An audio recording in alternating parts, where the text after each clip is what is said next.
ಈ ಹೊತ್ತಿನ ಪ್ರಮುಖ 50 ಸುದ್ದಿಯನ್ನು ಫಟಾಫಟ್ ಅಂತ ನೋಡೋಣ. ಫಟಾಫಟ್ 50ಯಲ್ಲಿ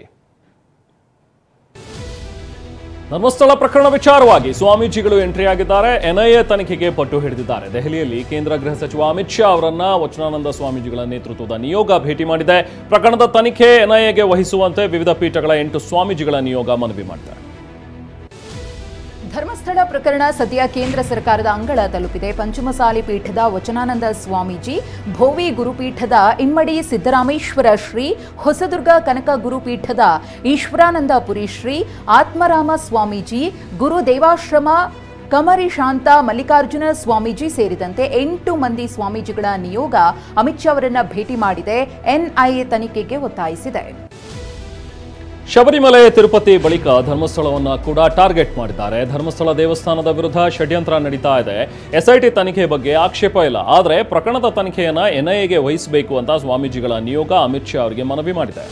ಮುರುಡೆ ಪ್ರಕರಣದ ಬಗ್ಗೆ ಕೇಂದ್ರ ಗೃಹ ಸಚಿವ ಅಮಿತ್ ಶಾ ಸಂಪೂರ್ಣ ಮಾಹಿತಿಯನ್ನು ಪಡೆದುಕೊಂಡಿದ್ದಾರೆ. ಸ್ವಾಮೀಜಿಗಳ ನಿಯೋಗ ಅಮಿತ್ ಶಾ ಅವರಿಗೆ ಎಲ್ಲ ವಿವರಣೆಯನ್ನ ಕೊಟ್ಟಿದೆ. ಪ್ರಕರಣದ ಬೆಳವಣಿಗೆಗಳನ್ನು ಸೂಕ್ಷ್ಮವಾಗಿ ಗಮನಿಸುತ್ತಿದ್ದೇನೆ ಅಂತ ಸ್ವಾಮೀಜಿಗಳಿಗೆ ಸಚಿವ ಅಮಿತ್ ಶಾ ಅವರು ಕೂಡ ಮಾಹಿತಿ ನೀಡಿದ್ದಾರಂತೆ. ಧರ್ಮಸ್ಥಳ ಕೇಸ್ ವಿಚಾರವಾಗಿ ಕ್ಯಾಬಿನೆಟ್ ಸಭೆ ನಡೆಸ್ತೀವಿ. ಕ್ಯಾಬಿನೆಟ್ ಸಭೆ ಬಳಿಕ ಮುಂದಿನ ನಿರ್ಧಾರ ಕೈಗೊಳ್ಳಲಾಗುತ್ತೆ ಅಂತ ಅಮಿತ್ ಶಾ ಮಾಹಿತಿ ನೀಡಿದ್ದಾರಂತೆ. ಅಪಪ್ರಚಾರಕ್ಕೆ ಕಡಿವಾಣ ಹಾಕೋದಕ್ಕೆ ಹೊಸ ಕಾನೂನು ಭರವಸೆಯನ್ನು ಕೂಡ ನೀಡಿದ್ದಾರಂತೆ. ನೀವು ಸಮಾಜ ಜಾಗೃತಿಗೊಳಿಸಿ ಅಂತ ಅಮಿತ್ ಶಾ ಹೇಳಿ ಕಳುಹಿಸಿದ್ದಾರೆ ಎನ್ನಲಾಗ್ತದೆ. ಧರ್ಮಸ್ಥಳ ಕೇಸ್ ವಿಚಾರವಾಗಿ ಎಚ್ಡಿಕೆ ಅವರಿಂದ ಅಮಿತ್ ಶಾ ಭೇಟಿ ವಿಚಾರವಾಗಿ ಗೃಹ ಸಚಿವ ಪರಮೇಶ್ವರ್ ಅವರು ಪ್ರತಿಕ್ರಿಯೆ ಕೊಟ್ಟಿದ್ದಾರೆ. ಎನ್ಐಎ ತನಿಖೆಗೆ ಕೊಡುವ ಬಗ್ಗೆ ಮನವಿ ಮಾಡಿರಬಹುದು. ಎಸ್ಐಟಿ ಸರಿ ಇಲ್ಲ ಅಂತ ಬಿಜೆಪಿಯವರು ಚರ್ಚೆ ಮಾಡ್ತಾ ಇದ್ರು. ಈಗ ಎನ್ಐಎ ತನಿಖೆಗೆ ಕೇಳ್ತಾ ಇದ್ದಾರೆ. ಎನ್ಐಎ ಒಂದು ತನಿಖಾ ಸಂಸ್ಥೆ ಅಲ್ವಾ ಅಂತ ಪ್ರಶ್ನಿಸಿದ್ದಾರೆ. ಧರ್ಮಸ್ಥಳದಲ್ಲಿ ನೂರಾರು ಹೆಣಗಳನ್ನು ಹೂತಿದ್ದೇನೆ ಅಂತ ಆರೋಪ ಮಾಡಿದ ಬುರುಡೆ ಚಿನ್ನಯ್ಯಗೆ ಪಶ್ಚಾತ್ತಾಪ ಕಾಡ್ತಿದೆಯಂತೆ. ನಿನ್ನೆ ಕೋರ್ಟ್ಗೆ ಹಾಜರಾಗಿದ್ದ ಚಿನ್ನಯ್ಯ ಕಣ್ಣೀರು ಹಾಕಿದ್ದ. ಗ್ಯಾಂಗ್ ಹೇಳಿದಂತೆ ಮಾಡಿ ತಪ್ಪು ಮಾಡದೆ ಅಂತ ನೊಂದು ಕಣ್ಣೀರು ಹಾಕಿದ್ದಾನಂತೆ. ಬೆಂಗಳೂರು ಹೊರವಲಯದ ಹುಲ್ಲಹಳ್ಳಿ ಬಳಿ ಇರುವ ಯೂಟ್ಯೂಬರ್ ಸಮೀರ್ ಮನೆಗೆ ಬೆಳ್ತಂಗಡಿ ಪೊಲೀಸರು ಆಗಮಿಸಿದ್ರು. ಸಾಕಷ್ಟು ಬಾರಿ ಕರೆದ್ರೂ ಯಾರೂ ಬಾಗಿಲು ತೆಗೆಯದ ಕಾರಣ ಪೊಲೀಸರು ವಾಪಸ್ ತೆರಳಿದ್ರು. ನಂತರ ಸ್ವಲ್ಪ ಹೊತ್ತಾದ್ಮೇಲೆ ಪೊಲೀಸರು ಮತ್ತೆ ಬಂದು ಮನೆಯಲ್ಲಿ ತಲಾಶನ್ನ ಮುಂದುವರೆಸಿದ್ದಾರೆ. ಇನ್ನು ಸೌಜನ್ಯ ಪ್ರಕರಣಕ್ಕೆ ಎಸ್ಐಟಿ ಎಂಟ್ರಿ ಆಗಲೇ ಇಲ್ಲ ಎಂಬ ಎಕ್ಸ್ಕ್ಲೂಸಿವ್ ಮಾಹಿತಿ ಟಿವಿ9ಗೆ ಲಭ್ಯವಾಗಿದೆ. ಸೌಜನ್ಯ ಹತ್ಯೆ ಸಂಬಂಧ ಉದಯ್ ಕುಮಾರ್ ಜೈನ್ ಅವರನ್ನ ವಿಚಾರಣೆ ನಡೆಸಿಲ್ಲ. ಚಿನ್ನಯ್ಯ ಕೋರ್ಟ್ನಲ್ಲಿ ಉದಯ್ ಜೈನ್ ಸೇರಿ ಹಲವರ ಹೆಸರುಗಳನ್ನು ಉಲ್ಲೇಖ ಮಾಡಿದ್ದ. ಇದೇ ವಿಚಾರವಾಗಿ ನೋಟಿಸ್ ಕೊಟ್ಟು ಅವರಿಂದ ಮಾಹಿತಿಯನ್ನು ಪಡೆದಿದ್ದೀವಿ ಅಂತ ಹೇಳಿದ್ದಾರೆ. ಧರ್ಮಸ್ಥಳದಲ್ಲಿ ಮೃತದೇಹಗಳನ್ನು ಹೂತು ಹಾಕಲು ಉದಯ್ ಕುಮಾರ್ ಜೈನ್ ಸೂಚನೆ ನೀಡಿದ್ದಾಗಿ ಬುರುಡೆ ಚಿನ್ನಯ್ಯ ಮಾಹಿತಿ ನೀಡಿದ್ದ. ಕೊಲೆಯಾದ ಮಹಿಳೆಯರ ಬಗ್ಗೆ ಉದಯ್ಗೆ ಮಾಹಿತಿ ಇದೆ ಅಂತ ಚಿನ್ನಯ್ಯ ಕೋರ್ಟ್ನಲ್ಲಿ ಹೇಳಿಕೆ ನೀಡಿದ್ದ. ಎಸ್ಐಟಿ ವಿಚಾರಣೆ ಎದುರಿಸಿದ ಉದಯ್ ಜೈನ್, ನಾನೊಬ್ಬ ಸ್ಥಳೀಯ, ಅಪರಿಚಿತರ ಸಾವಿನ ಬಗ್ಗೆ ನಮಗೂ ಗೊತ್ತಿರುತ್ತೆ. ಪೊಲೀಸರು ಪಂಚರನ್ನಾಗಿ ಕರೆದಾಗ ನಾನು ಕೂಡ ಹೋಗಿ ಸಹಿ ಮಾಡಿದ್ದೀನಿ. ಆದರೆ ಕೊಲೆ ಮೃತದೇಹ ಹೂತ ಕೇಸ್ಗೂ ನಮಗೂ ಯಾವುದು ಸಂಬಂಧ ಇಲ್ಲ ಅಂತ ಹೇಳಿದ್ದಾರೆ ಎನ್ನಲಾಗ್ತಿದೆ. ಸಂಪುಟದಿಂದ ವಜಾಗೊಂಡಿದ್ದ ಮಾಜಿ ಸಚಿವ ಕೆಎನ್ ರಾಜಣ್ಣ ತುಮಕೂರು ಜಿಲ್ಲಾ ಡಿಸಿಸಿ ಬ್ಯಾಂಕ್ ಅಧ್ಯಕ್ಷರಾಗಿ ಅವಿರೋಧವಾಗಿ ಆಯ್ಕೆಯಾಗಿದ್ದಾರೆ. ಇದರೊಂದಿಗೆ 7ನೇ ಬಾರಿಗೆ ಡಿಸಿಸಿ ಬ್ಯಾಂಕ್ ಅಧ್ಯಕ್ಷ ಪಟ್ಟವನ್ನು ಅಲಂಕರಿಸಿದ್ದಾರೆ. ಉಪಾಧ್ಯಕ್ಷರಾಗಿ ರಾಜಣ್ಣ ಆಪ್ತ ಜಿಜೆ ರಾಜಣ್ಣ ಅವರು ಕೂಡ ಅವಿರೋಧವಾಗಿ ಆಯ್ಕೆಯಾಗಿದ್ದಾರೆ. ಮುಖ್ಯಮಂತ್ರಿ ಸಿದ್ದರಾಮಯ್ಯ ಅವರಿಗೆ ಮೈಸೂರು ದಸರಾ ಉದ್ಘಾಟನಾ ಸಮಾರಂಭಕ್ಕೆ ಆಹ್ವಾನ ನೀಡಲಾಗಿದೆ. ಸಿಎಂ ನಿವಾಸ ಕಾವೇರಿಯಲ್ಲಿ ಮೈಸೂರು ಜಿಲ್ಲಾಡಳಿತ ಅಧಿಕೃತ ಆಹ್ವಾನ ನೀಡಿದೆ. ಮೈಸೂರು ಜಿಲ್ಲಾ ಉಸ್ತುವಾರಿ ಸಚಿವ doctor H C Mahadevappa, Mysuru ಜಿಲ್ಲಾಧಿಕಾರಿ ಲಕ್ಷ್ಮೀಕಾಂತ ರೆಡ್ಡಿ ಸೇರಿದಂತೆ ಹಲವರು ಉಪಸ್ಥಿತರಿದ್ದರು. ದೇಶದ ಶ್ರೀಸಾಮಾನ್ಯರಿಗೆ ಮೋದಿ ಸರ್ಕಾರ ದಸರಾ ಗಿಫ್ಟ್ ನೀಡಿದೆ. ಶ್ರೀಸಾಮಾನ್ಯರು ಬಳಸುವಂತಹ ವಸ್ತುಗಳ ಮೇಲಿನ ಜಿಎಸ್ಟಿಯನ್ನು ಪರಿಷ್ಕರಣೆ ಮಾಡಿದೆ. ಶೇಕಡ 12 ಮತ್ತು ಶೇಕಡ 28ರ ತೆರಿಗೆ ಸ್ಲ್ಯಾಬ್ಗಳಿಗೆ ಕೊಡಲಾಗಿದ್ದು, ಶೇಕಡ 5 ಮತ್ತು ಶೇಕಡ 18ರ ಜಿಎಸ್ಟಿ ದರಗಳ ಹೊಸ ವ್ಯವಸ್ಥೆಯನ್ನ ಜಾರಿಗೆ ತರಲಾಗಿದೆ. ಸೆಪ್ಟೆಂಬರ್ 22ರಿಂದ ಪರಿಷ್ಕೃತ ಜಿಎಸ್ಟಿ ದರ ಜಾರಿಗೆ ಬರುತ್ತೆ. ಶೇಕಡ 18ರಷ್ಟು ಜಿಎಸ್ಟಿ ಹೊಂದಿದ್ದ ಅನೇಕ ವಸ್ತುಗಳು ಈಗ ಶೇಕಡ 5 ಜಿಎಸ್ಟಿ ವ್ಯಾಪ್ತಿಗೆ ಬರುತ್ತೆ. ಬೆಣ್ಣೆ, ತುಪ್ಪ, ಡ್ರೈ ನಟ್ಸ್, ಕಂಡೆನ್ಸ್ಡ್ ಮಿಲ್ಕ್ ಜೊತೆಗೆ ಸಾಸ್ಗಳು, ಸಂಸ್ಕರಿತ ಮಾಂಸ, ಸಕ್ಕರೆ ಮಿಠಾಯಿ, ಜಾಮ್, ಫ್ರೂಟ್ ಜೆಲೀಸ್, ಎಳ್ನೀರು, ನಮ್ಕೀನ್ ಮಿಕ್ಸ್ಚರ್ಗಳು, 20 ಲೀಟರ್ ಪ್ಯಾಕೇಜ್ಡ್ ಡ್ರಿಂಕಿಂಗ್ ವಾಟರ್ ಇವೆಲ್ಲವೂ ಕೂಡ ಅಗ್ಗವಾಗುತ್ತೆ. ಮನೆ ಹಾಗೂ ಕಟ್ಟಡ ನಿರ್ಮಾಣ ಮಾಡೋರಿಗೂ ಕೂಡ ದಸರಾ ಗಿಫ್ಟ್ ಸಿಕ್ಕಿದೆ. ಕಟ್ಟಡ ನಿರ್ಮಾಣ ಸಾಮಗ್ರಿಗಳಾದ ಸಿಮೆಂಟ್ ಮೇಲಿನ ಜಿಎಸ್ಟಿಯನ್ನು ಶೇಕಡ 28ರಿಂದ 18ಕ್ಕೆ ಕಡಿತಗೊಳಿಸಲಾಗಿದೆ.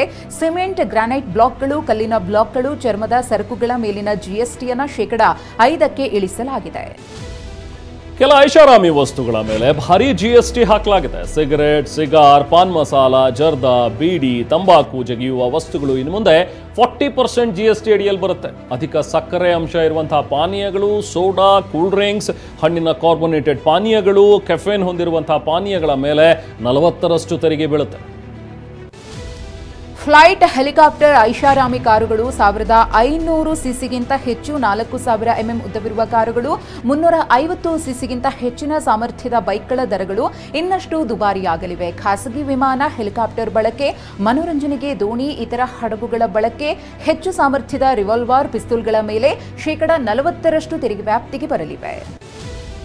ಇನ್ನು ಜಿಎಸ್ಟಿ ಸರಳೀಕರಣ ಬೆನ್ನಲ್ಲೇ ಕೇಂದ್ರ ಸಚಿವ ಪ್ರಹ್ಲಾದ್ ಜೋಶಿ ಪ್ರಧಾನಿ ಮೋದಿ ಅವರಿಗೆ ಧನ್ಯವಾದ ತಿಳಿಸಿದ್ದಾರೆ. 4 ಹಂತದ ಜಿಎಸ್ಟಿಯನ್ನ 2 ಹಂತದ ಜಿಎಸ್ಟಿ ಆಗಿ ತಂದಿದ್ದೀವಿ. ವಿಶೇಷವಾಗಿ ಜನಸಾಮಾನ್ಯರಿಗೆ ಮೋದಿ ದೀಪಾವಳಿ ಗಿಫ್ಟ್ ನೀಡಿದ್ದಾರೆ ಅಂತ ಹೇಳಿದರು. ಜಿಎಸ್ಟಿ ಪರಿಷ್ಕರಣೆಯ ಬೆನ್ನಲ್ಲೇ ಸಚಿವ ಪ್ರಿಯಾಂಕ್ ಖರ್ಗೆ ಕೇಂದ್ರದ ವಿರುದ್ಧ ಕಿಡಿಕಾರಿದ್ದಾರೆ. ಕೇಂದ್ರ ಸರ್ಕಾರಕ್ಕೆ ಈಗ ಜ್ಞಾನೋದಯವಾಗಿದೆ. ನಾವು ಗಬ್ಬರ್ ಸಿಂಗ್ ಟ್ಯಾಕ್ಸ್ ಅಂತ ಹೇಳಿದ್ವಿ, ಪೆನ್ಸಿಲ್, ಚಪಾತಿ, ಮೊಸರಿನ ಮೇಲೂ ಟ್ಯಾಕ್ಸ್ ಹಾಕಿದ್ರು. ಈಗಲಾದ್ರೂ ಕೇಂದ್ರಕ್ಕೆ ಜ್ಞಾನೋದಯ ಆಯ್ತಲ್ಲ ಅಂತ ತಿವಿದಿದ್ದಾರೆ.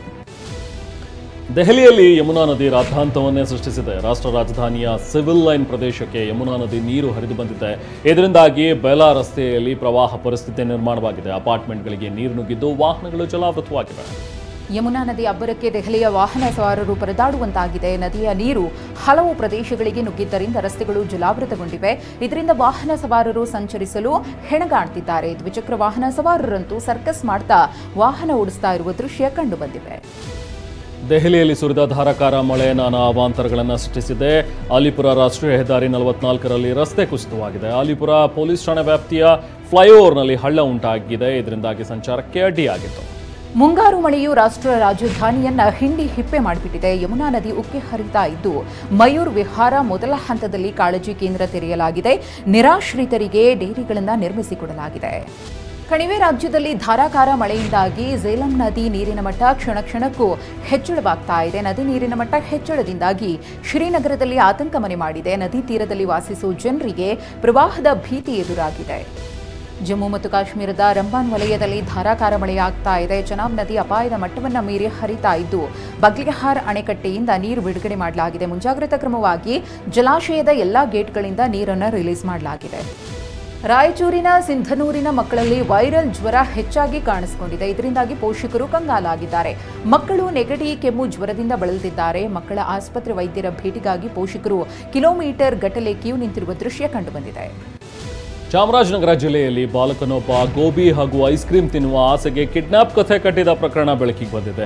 ಟ್ಯೂಷನ್ಗೆ ಬಂಕ್ ಹಾಕಿ ಗೋಬಿ ತಿನ್ನುತ್ತಾ ಕುಳಿತಿದ್ದ ಬಾಲಕನ ಫೋಟೋವನ್ನ ಪಕ್ಕದ ಮನೆಯವರು ತೆಗೆದಿದ್ರು. ಇದನ್ನ ಗಮನಿಸಿದ್ದ ವಿದ್ಯಾರ್ಥಿ ಅಪಹರಣದ ಕಥೆ ಕಟ್ಟಿದ್ದ. ಪೊಲೀಸರು ಎಚ್ಚರಿಕೆ ನೀಡಿ ಬಾಲಕನನ್ನ ಮನೆಗೆ ಕಳಿಸಿದ್ದಾರೆ. ಕೊಡಗು ಜಿಲ್ಲೆಯ ಕುಶಾಲನಗರದಲ್ಲಿ 20 ಕ್ವಿಂಟಾಲ್ ಕಾಫಿ ಕಳವು ಮಾಡಿದ 5ರನ್ನು ಪೊಲೀಸರು ಅರೆಸ್ಟ್ ಮಾಡಿದ್ದಾರೆ. ಕಾಫಿ ಡಿಪೋ ಉಸ್ತುವಾರಿ ಸುನಿಲ್, ರಾಜು, ಶರತ್, ದಿನೇಶ್, ಜಿತೇಂದ್ರ ಎಂಬುವರನ್ನು ದಸ್ತಗಿರಿ ಮಾಡಲಾಗಿದೆ. ಬಂಧಿತರಿಂದ 6495 ಕೆಜಿ ಕಾಫಿ, 3 ವಾಹನಗಳನ್ನು ವಶಕ್ಕೆ ಪಡೆಯಲಾಗಿದೆ. ಚಿತ್ರದುರ್ಗ ಜಿಲ್ಲೆಯ ಹೊಸದುರ್ಗದಲ್ಲಿ ಖತರ್ನಾಕ್ ಮನೆಗಳ್ಳರನ್ನ ಬಂಧಿಸಲಾಗಿದೆ. ರಾಜಾ ಸಾಬ್, ಮೊಹಮ್ಮದ್ ರಫೀಕ್ ಎಂಬುವರನ್ನ ದಸ್ತಗಿರಿ ಮಾಡಲಾಗಿದೆ. ಬಂಧಿತರಿಂದ 3 ಲಕ್ಷ ಮೌಲ್ಯದ 30 ಗ್ರಾಂ ಚಿನ್ನಾಭರಣ, 25,000 ಮೌಲ್ಯದ ಬೆಳ್ಳಿ, 1 ಬೈಕ್ ವಶಕ್ಕೆ ಪಡೆಯಲಾಗಿದೆ. ಚಾಮರಾಜನಗರ ಜಿಲ್ಲೆಯ ಮಲೆಮಹದೇಶ್ವರ ಬೆಟ್ಟದಲ್ಲಿ ಅಕ್ರಮ ಮದ್ಯ ಸಾಗಾಟ ಎಗ್ಗಿಲ್ಲದೆ ಸಾಗಿದೆ. ಹುಲಿಗೋಡು ತಂಬಡಗೇರಿ ಗ್ರಾಮದ ಬಳಿ ಅಕ್ರಮ ಮದ್ಯ ಸಾಗಾಟಕ್ಕೆ ಯತ್ನ ಪಡಲಾಗಿದೆ.